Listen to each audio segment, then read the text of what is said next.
안녕하세요. 여러분의 투자 아이디어 확장에 도움이 될 정보들을 가지고 왔습니다. 오늘 알아볼 종목은 바로 시프트업입니다. 시프트업은 기존작의 매출 하향 안정화를 꾀하면서 동시에 언바운드 스튜디오를 인수하며 미래를 준비하고 있는 국내 게임 개발사입니다. 니케의 장기적인 서비스 언바운드 인수로 확보한 미카미 신지팀, 그리고 2028년 이후의 신작 라인업까지 이 모든 밸류체인을 심층 분석해드리겠습니다. 먼저 시프트업이 어떤 회사인지 자세히 알아보겠습니다. 시프트업은 미소녀 수집형 모바일 RPG 승리의 여신 니케와 액션 어드벤처 콘솔 게임 스텔라 블레이드를 만든 국내 게임 개발사입니다. 독보적인 아트워크와 높은 게임 퀄리티로 글로벌 팬덤을 확보한 프리미엄 IP 개발사로 평가받고 있습니다.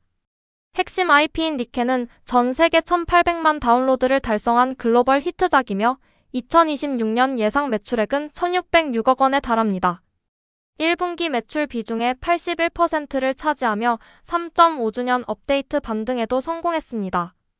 스텔라 블레이드는 2025년에 플레이스테이션 5로 출시된 액션 어드벤처 게임으로 글로벌 게이머들로부터 굉장히 높은 평가를 받았습니다. 2026년 예상 매출은 255억 원이며 PC 출시 효과는 다소 축소될 것으로 예상됩니다. 후속작은 2028년 이후에나 만날 수 있을 것으로 보입니다. 중요한 미래 동력으로는 언바운드 인수가 있습니다. 2026년 4월 바이오하자드 시리즈로 유명한 미카미 신지가 이끄는 일본 스튜디오 언바운드의 지분 전량을 인수하며 차세대 개발 역량을 강화했습니다. 이 인수는 단기적으로 인건비 증가라는 부담을 주지만 장기적으로는 퀄리티 높은 신작 라인업 확보에 기여할 것입니다. 현재 시프트업의 미출시 파이프라인에는 신규 IP인 스피릿과 스텔라 블레이드 2가 있으며 이들 신작은 2028년 이후에 출시될 것으로 추정됩니다. 올 하반기 게임쇼에서 이 신작들에 대한 정보가 공개될 것으로 기대됩니다. 핵심은 검증된 IP인 니케의 장기 서비스 유지와 언바운드 인수를 통한 2028년 이후 신작 라인업 확보, 그리고 현재 주가 저점 형성 구간이라는 점입니다. 시프트업의 첫 번째 성장 동력이자 현재 회사를 든든하게 받치고 있는 핵심은 바로 니케의 장기 서비스입니다. 니케는 출시 3.5주년이 되었는데요. 완만한 매출 하락세 속에서도 이벤트 때마다 강력하게 반등하는 구조를 꾸준히 증명하며 글로벌 IP 가치를 확인시켜주고 있습니다. 2026년 4월에 진행된 니케 3.5주년 업데이트에서는 아이돌 콘셉트의 신규 캐릭터가 추가되었고 그 결과 한국, 일본, 미국 등 주요국 매출 순위에서 최상위권으로 다시 반등했습니다. 이는 이 IP가 여전히 살아있다는 것을 다시 한번 증명한 것이며 이러한 이벤트 기반의 반등 구조는 장기 서비스의 핵심적인 특징입니다. 숫자로 살펴보면 2026년 니케 예상 매출액은 1,606억 원으로 전체 매출의 86.3%를 차지하는 든든한 캐시카우 역할을 하고 있습니다. 스텔라 블레이드 효과가 빠지는 상황에서도 니케 하나로 이 정도 매출을 유지할 수 있다는 것이 시프트업의 큰 강점입니다. 높은 영업이익률 또한 강점인데 2026년 1분기 기준 51.7%의 높은 영업이익률을 유지하며 고마진 구조를 지켜내고 있습니다. 니케는 특정 지역에 국한되지 않는 글로벌 히트작이라는 점도 중요합니다. 한국, 일본, 미국이 주요 매출국이며 유럽에서도 강력한 팬덤을 보유하고 있습니다. 이러한 글로벌 분산 구조는 단일 시장에 의존하는 게임보다 훨씬 안정적인 수익 기반을 제공합니다. 2분기 이후에는 니케 매출이 계절적으로 개선될 것으로 전망되며 이벤트 기반의 반등 패턴이 반복되는 구조적 캐시카우 역할을 지속할 것입니다. 두 번째 성장 동력은 언바운드 인수입니다. 단기적으로는 비용 부담이 있지만 장기적으로는 게임 체인저가 될 수 있는 역대급 개발진을 확보한 사건입니다. 바이오하자드 시리즈의 아버지로 불리는 미카미 신지팀을 인수한 것인데요. 그는 게임 업계에서 전설적인 인물로 불리며 바이오하자드, 데빌 메이크라이, 고스트 트릭 같은 수많은 명작들을 탄생시켰습니다. 이러한 수준의 개발자와 팀 전체를 인수한 것은 시프트업의 미래 개발 역량을 한 차원 끌어올릴 대단한 일입니다. 흐름을 살펴보면 이렇습니다. 미카미 신지는 언바운드 스튜디오를 이끌고 있었고 시프트업이 이 스튜디오의 지분 100%를 2026년 4월에 인수했습니다. 이제 이 팀의 비용이 시프트업 연결 재무제표에 인식되기 시작했습니다. 예상 신작 출시는 2028년 이후입니다. 단기적으로는 세 가지 영향이 있습니다. 미카미 신지팀의 인건비가 연결 재무제표에 인식되기 시작하며 2026년 인건비는 620억 원으로 전년 대비 15% 증가할 것으로 예상됩니다. 따라서 신작이 나오기 전까지는 비용이 실적을 압박하는 구조가 될 수 있습니다. 하지만 장기적으로는 스피릿과 스텔라 블레이드 이 같은 신작들이 미카미 신지팀의 역량을 더해 훨씬 높은 퀄리티로 출시될 수 있을 것이며 이는 시프트업의 게임 라인업을 강화하는 중요한 전환점이 될 것입니다. 세 번째 성장 동력이라고 말씀드리기보다는 솔직하게 말씀드리자면 2026년과 2027년은 시프트업에게 신작 공백기입니다. 연간 매출액 추이를 보시면 2025년 2,942억 원으로 고점을 찍은 후 2026년에는 1,862억 원으로 약 36.7% 감소하고 2027년에는 1,714억 원으로 또다시 줄어들 것으로 예상됩니다. 영업이익 또한 2026년에는 955억 원으로 47.3% 감소하고 2027년에는 20% 감소가 예상됩니다. 하지만 2028년에는 반전이 기대됩니다. 신작 출시와 함께 매출이 2,226억 원으로 회복되고 영업이익도 1,208억 원으로 57.6% 급증이 예상됩니다. 연간 OPM 추이 차트도 인상적인데요. 2024년 68%에서 2027년 44.7%까지 일시적으로 내려갔다가 2028년 54.3%로 반등하는 비자 회복 그림을 그리고 있습니다. 재무 안정성은 탄탄합니다. 순현금이 5,665억 원이나 쌓여 있어서 이 신작 공백기를 버티는 데는 전혀 문제가 없는 상황입니다. 분기 실적을 좀 더 자세히 살펴보겠습니다. 스텔라 블레이드가 2025년 2분기에 출시되면서 해당 분기 매출이 1,124억 원으로 폭발적인 성장을 보였습니다. 이제 그 효과가 점차 빠지면서 2026년 1분기 매출은 444억 원으로 돌아왔습니다. 하지만 중요한 것은 바로 영업이익률입니다. 스텔라 블레이드와 같은 대형 신작 효과 없이도 51.7%라는 높은 영업이익률을 유지하고 있다는 것이 핵심적인 인사이트입니다.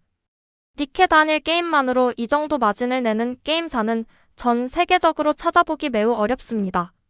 2분기에는 니케 매출이 419억 원으로 회복되고 OPM이 52.3%로 소폭 개선될 것으로 예상됩니다. 요약하자면 신작 공백기에도 불구하고 50% 이상의 영업이익률이라는 고마진 구조는 꾸준히 유지될 것이라는 점입니다. 2028년에 신작이 출시될 때 이 고마진 기반 위에 신작 매출이 더해지면서 강력한 레버리지 효과가 폭발적으로 나타날 수 있습니다.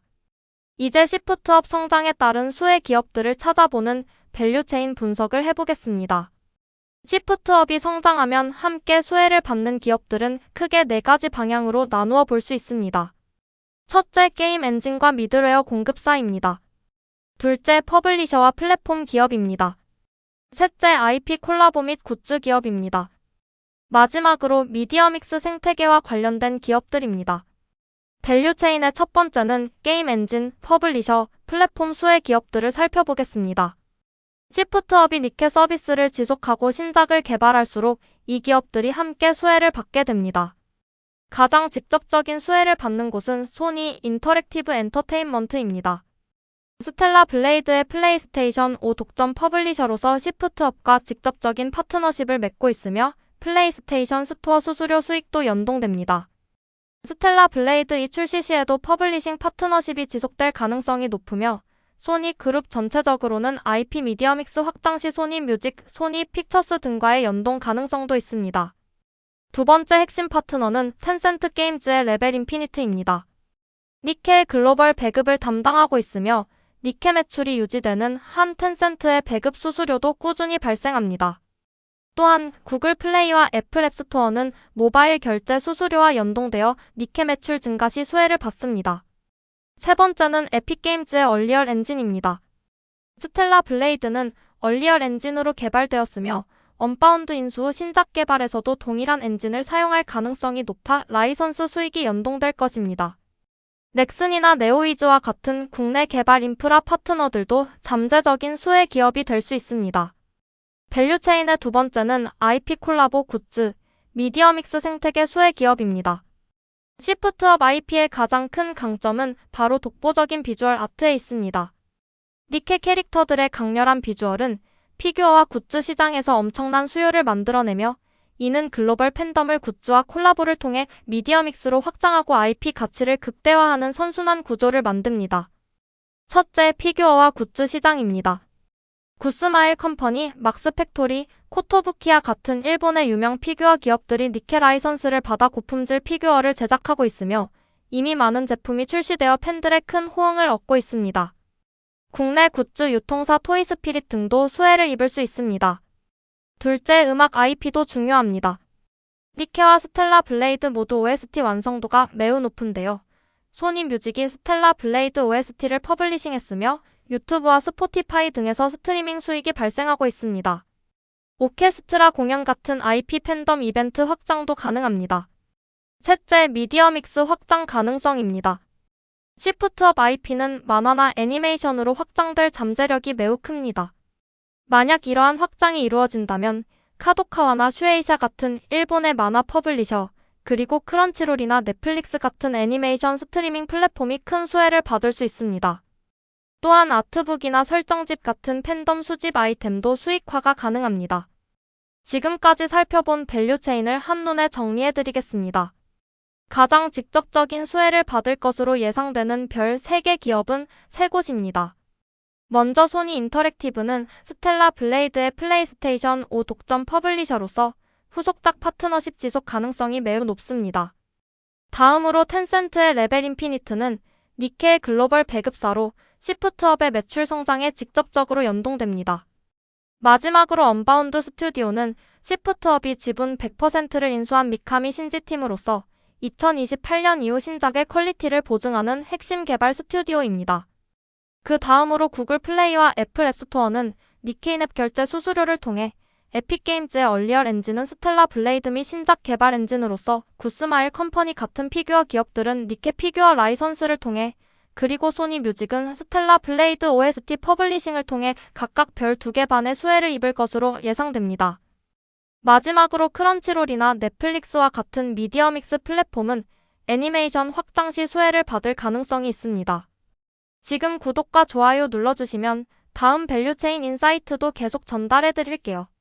마지막으로 시프트업의 밸류에이션과 핵심 투자 포인트를 정리해드리겠습니다. 신한투자증권은 투자 의견을 매수해서 트레이딩 바이로 한 단계 낮추고 목표 주가도 37,000원으로 18% 하향 조정했습니다. 현재 주가 34,800원 대비 상승 여력이 6.3%로 제한적이라는 판단입니다. 트레이딩 바이 의견의 이유는 주가는 저점 형성 구간에 있다고 보지만 단기적으로 상승 여력도 제한적이라는 판단 때문입니다. 하반기 게임쇼에서 신작 정보가 공개되는 시점이 주가 변동의 핵심 모멘텀이 될 것입니다. 핵심 투자 포인트 4가지를 말씀드리겠습니다. 첫째, 주가는 저점 형성 구간입니다. 신작 공백에 대한 우려가 이미 주가에 많이 반영되었으며 하반기 게임쇼에서 신작 정보가 공개되는 순간이 주가 반전의 트리거가 될 수 있습니다. 둘째, 니케 3.5주년 업데이트 반등 성공으로 IP 가치가 다시 한번 증명되었습니다. 이벤트 때마다 강력하게 반등하는 구조는 장기 서비스의 핵심적인 성공 요인입니다. 셋째, 언바운드 인수로 바이오하자드의 아버지 미카미 신지팀을 확보했습니다. 이는 2028년 이후 출시될 신작의 퀄리티를 보증하는 결정적인 요소입니다. 넷째, 51%가 넘는 높은 영업이익률 방어가 핵심입니다. 2028년 신작 출시 시 이 고마진 구조 위에 신작 매출이 더해지면서 레버리지 효과가 극대화될 것입니다. 물론 리스크도 존재합니다. 신작이 2028년 이후로 출시됨에 따라 2026년에서 2027년까지 실적 하락이 불가피하다는 점, 언바운드 인수 비용 증가, 그리고 니케 매출 하락 가속 가능성이 주요 리스크로 꼽힙니다. 투자 결론을 드리겠습니다. 시프트업은 신작 공백기에 주가가 저점을 형성하고 있습니다. 니케라는 검증된 캐시카우가 50% 이상의 영업이익률을 유지하는 가운데 언바운드 인수를 통해 2028년 이후 고품질 신작 라인업을 확보했습니다. 하반기 게임쇼에서 신작 정보가 공개되는 순간이 주가 반전의 트리거가 될 수 있으니 주목하시기 바랍니다. 투자의 최종 결정은 항상 본인이 직접 하셔야 합니다. 이 콘텐츠는 투자 아이디어 참고용으로만 활용해 주시길 바랍니다. 다음 편에서도 더 좋은 인사이트로 찾아올게요. 구독과 좋아요, 알림 설정 꼭 눌러주세요.